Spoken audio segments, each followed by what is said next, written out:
دی اعتراض کو او دی بدا خبره کوله چې یاره جناب رسول الله صلی الله علیه وسلم ته نبوت او پیغمبري ملو شوې ده.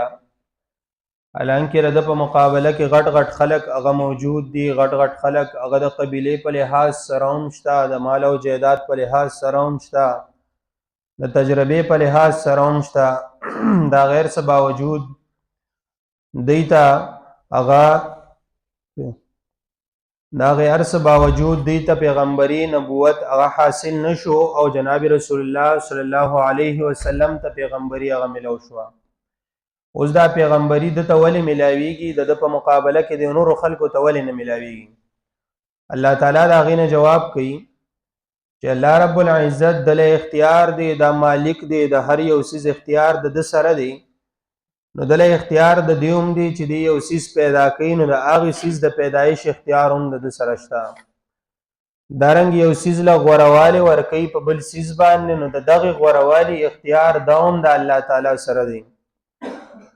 اوس نبی اکرم صلی الله علیه وسلم دا الله تعالی پیدا کو دل غوړوالی ورکوي په نور خلکو باندې.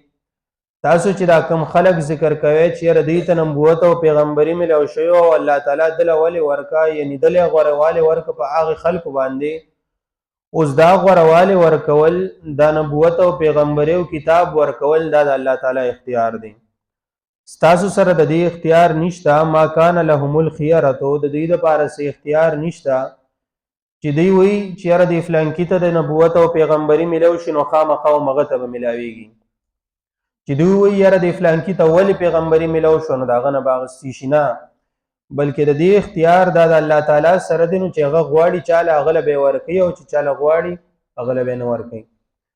دارنګ په دنیایي معاملاتو کې، په دینی معاملاتو کې الله تعالی یو انسان له علم ورکی، یو انسان له پوهه ورکی، یو انسان له د دنیا په لحاظ سره مال او جایداد او عزت ورکی، بل انسان را پاسي د هغه سره حسد کوي، وی چې یاره دته دا مقام او مرتبه ملو شوی ده، دا ولې ملو شوی ده، د په ځای د فلان کې ته ولې نه ملاوي ده، یا دته مقام او مرتبه ملو شوی ده، نو د خو په خوا زمانه کې داسې او د پلار او نیکه داسې او اوس ورته ملو شوی ده، یا دل مال او جایداد راغلی دي، نو دا ولې دل راغلی دي، د په ځای باندې مال ولې نه راتلو، یا فلان کې ولې نه ورتلو. اوس دا د الله تعالی تقسیم دی. نو الله تعالی غوړوالی ورک دل مقام او مرتبه ورک په مقابله د نورو خلکو کې. نو تعالی په کار نه دي چې تا غ سره حسد کې تو یې رد ته ولې ملو شو. یو کس له مال او جایداد ورک غل عزت ورک، نو تعالی د دې اختیار نشته چې ویلی چې رد ته ولې دا ملو شو، د په مقابله کې ما ته ولې ملو نشو. ځکه دا تقسیم د الله تعالی دی. او په تقسیم د الله تعالی کې چا سره حسد کول چې دل ول الله تعالی ورکړي د مال ول نه درا کړي، نو د دینه مراد دا شو چې تا د الله تعالی پر تقسیم باندې اعتراض وکړه چې الله تعالی د تقسیم کړي دی، نو دا ټیک نه دی شوی چې د ته ملاو شوی د په ځای باندې ما ته ول نه ملاوي. د الله تعالی په تقسیم باندې اعتراض کول دا بعینه هغه د کفر برابر دی چې د الله تعالی هغه تقسیم یو انسان نه مني، نو دی بیا نور څه مني. نو ما کان لهم الخيره، د دې لپاره سي اختیار نشته. سبحان الله وتعالى عما یشرکون، دی با الله تعالی دا غسر شریکان ګرځول، الله تعالی سره به صداران او برخداران ګرځول. دارنګ د الله تعالی دا غد لپاره به اولاد من چې د الله تعالی د لپاره اولاد د نو کله به وی چې ملائکه او فرشتي چې کوم دین د لونه د الله تعالی دي. دارنګ عیسی علیه السلام وې دا زوی د الله تعالی دی، ابن الله دی، العیاذ بالله. الله تعالی وی سبحان الله، الله تعالی پاک دی د دې ټول سيزونو نه.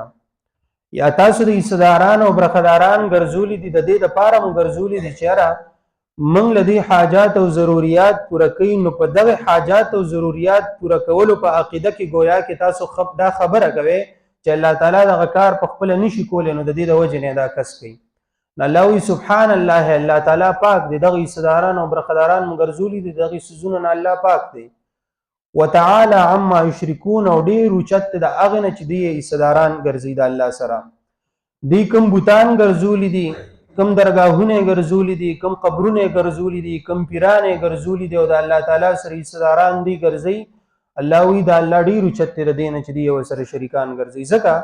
چې د غسیس په خپل الله تعالی پیدا کړی دی، کاغه د پیر په شکل کې دی، کاغه د بل څه په شکل کې دی، نو دغه په خپل الله تعالی پیدا کړی. نو یو سیس چې په خپل مخلوق دی نو هغه څنګه خالق کیدی شي؟ یو سیس چې په خپل جوړ کړی شوی دی، په خپل پیدا کړی شوی دی، نو هغه څنګه نور له فایده ورکوي بغیر د اسباب ظاهریونه؟ الله وی وتعالى عما یشرکون، اوچت د هغه نه چې دی صداران ګرځي.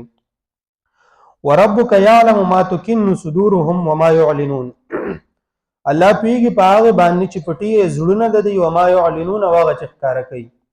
دی په زړونو کې یو خبره پټه کړې ده، عقیده خراب ده، په ظاهر باندې وایي موږ مسلمانان یو، خو په زړونو کې دا خبره وردنه نشوي چې چیرې د الله نه علاوه بل څوک هم زما د مدد کولی شي، بل څوک هم زما د ضرورت هغه تر سره کولی شي، پوره کولی شي. نو الله وایي زه په دغه سيزونو باندې هم پوهیم. که تاسو په پټه باندې کوئ نو په هغې باندې هم پوهیم، که تاسو په ښکاره باندې کوئ نو په هغې باندې هم پوهیم. دارنګه که تاسو په ظاهر باندې وایي چې موږ د پیغمبر د هغه ملګري یو، د هغه سره به موږ مرسته کوو، په دغه باندې هم الله تعالی خبردار دی، په دې باندې هم پوهه دی، او په ستاسو په زړونو کې چې کم نفاق او کم منافقت پروت دی په دغه باندې هم الله تعالی خبردار دی. لکه جناب رسول الله صلی الله علیه وسلم دغه په دور کې منافقینو، عبد الله ابن ابی ابن سلول دغه مشر، اوس په ظاهر باندې بدی نبی علیہ السلام ته موږ سامل ګریو پارځه کې برتا سره ولاړیو، خدای دغه ملګری نو چې کله په نبی علیہ السلام باندې مشکل وخت راغی، جنگ روان دي، په هغه جنگ په لار کې دی داغه نه واپس کیږي، ویره تا زمونږ خبره نه منلې، په عین میدان کې پرېږدي. اوس د دې په زړونو کې نفاق دی، دا الله تعالی ته موجود دی، ښکاره دی، په ظاهر باندې دی څه ښکاره کوي، هغه هم الله تعالی په هغې باندې خبردار دی. وهو الله لا اله الا هو. اوس ذهن ته یو اعتراض راتله چېرې مخکې الله وایي چې وتعالی عما یشرکون، دی کوم څیزونه د الله سره شریکان ګرځي نو الله د دین اوچت دی. نو د دې ذهن ته به دا خبره راتله چې یاره الله تعالی خو اوچت دی، دا خو موږ هم منو، دا کم نور کسان چې ورسره موږ مقرر کړي دي نو دا خو د هغوی معاونین دي، د هغه سره امداد کوي.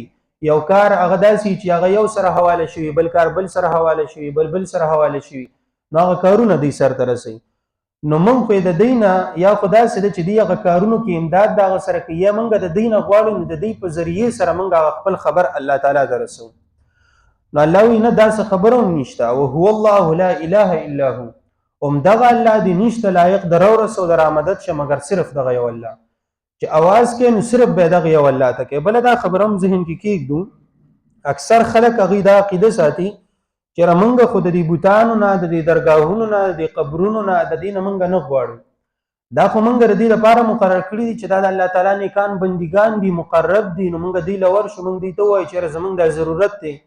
دی زمونږ هغه درخواست یوسي الله تعالی دربار ته، نو الله تعالی په دربار کې دا نازولی دي، د دې چې کوم درخواست دی هغه درخواست نه رد کېږي. دا خبره غلطه ده، ځکه چې انسان دې وسیله نیسي په دغه ذریعې سره که نه چې یاره دا نیک دی نو د دې دا نیک درخواست هغه به قبول شي. نو وسیله د بل په اعمالو سره دا نشي نیولی، وسیله به په خپلو اعمالو باندې نیسي. لکه انسان منځو کې هغه لاس اوچت کې دعا کوي یا الله ما منځو کو نیک عمل مې وکړو، درس ته کېناستم نیک عمل مې وکړو، د دې په واسطې سره زما د دعا قبوله کړه. اوس دغه خپل نیک عمل الله تعالی ته پیش کړي، دغه ورته واسطه کړي، نو د هغې نه وروسته الله تعالی قبلوي. هر چې د نورو خلکو اعمال دي د هغې په باره کې الله تعالی په سورت بقره کې فرمایي تلک امة قد خلت لها ما کسبت ولکم ما کسبتم، هغه یو ډله وه هغه تېره شوې ده، د هغوی دپاره هغه اعمالو بدله د هغې اعمالو وه کومو چې هغه کړې وه، ستاسو دپاره هغه دي کوم چې تاسو کوئ. نو موږ ته به د هغې څیز صله میلاوېږي کوم څیز چې موږ په خپله کوو یا زموږ په هغې کې څه لاس وي. داسې نه چې مخکې خلک هغه تېر شوي دي نو هغې خلکو اعمال هغه به موږ وسیله ګرځو. بله دا ده چې موږ دغلته ځو د هغوی په ذریعې سره خبر رسو چې یاره د دې دا خبر د الله تعالی دربار ته رسي، نو الله تعالی ته خو د ټولو نه محبوب په ځمکو باندې جومات و، مسجد و، نو چې موږ مسجد ته راشو دلته د الله عبادت وکړو، هغه ته سر په سجده کړو، سر ورته ښکته کړو، بیا د هغه نه وغواړو نو هغه به بیا قبلیږي په ځای د دې چې درګاهونو ته ځو. له الحمد فی الاولی والآخره، د ده دپاره صفتونه د خدایتوب د فی الاولی په دنیا کې، والآخرت او په آخرت کې، دنیا او آخرت په دې دواړو کې چې کوم صفتونه د خدایتوب دي نو دا صرف د الله دپاره ثابت دي. هر چې دنیا دی نو په دنیا کې هغه خلک دا صفات مني کومو خلکو له چې الله تعالی توفیق ورکړي. نور چې کم خلق دي نو هغه خلق به په دې کې صداران ګرځي، او چې آخرت دی نو په آخرت کې بیا په ټولو باندې دا ښکاره شي، ټولو ته به ښکاره باره وښکاري چې اختیار صرف او صرف حمدونه صرف او صرف د الله تعالی له ثابت دي. وله الحكم او د الله د پر اختیار د فیصلې دی و الیه او خاص ته الله ته ترجعون تاسو به واپس کړی شئ اختیار د فیصلې د الله سره دی نو چې هغه الله ته واپس کیږي اعمال دی برابر کا عقیده دی برابر کا چې دا خبر ذهن کی چې مان به د اعمال او د عقیده باره کې تپوس کیږي نو بیا انسان هغه د ګناه په طرف باندې نه ځي او عقیده برابر ساتي ترجمه ته ګورئ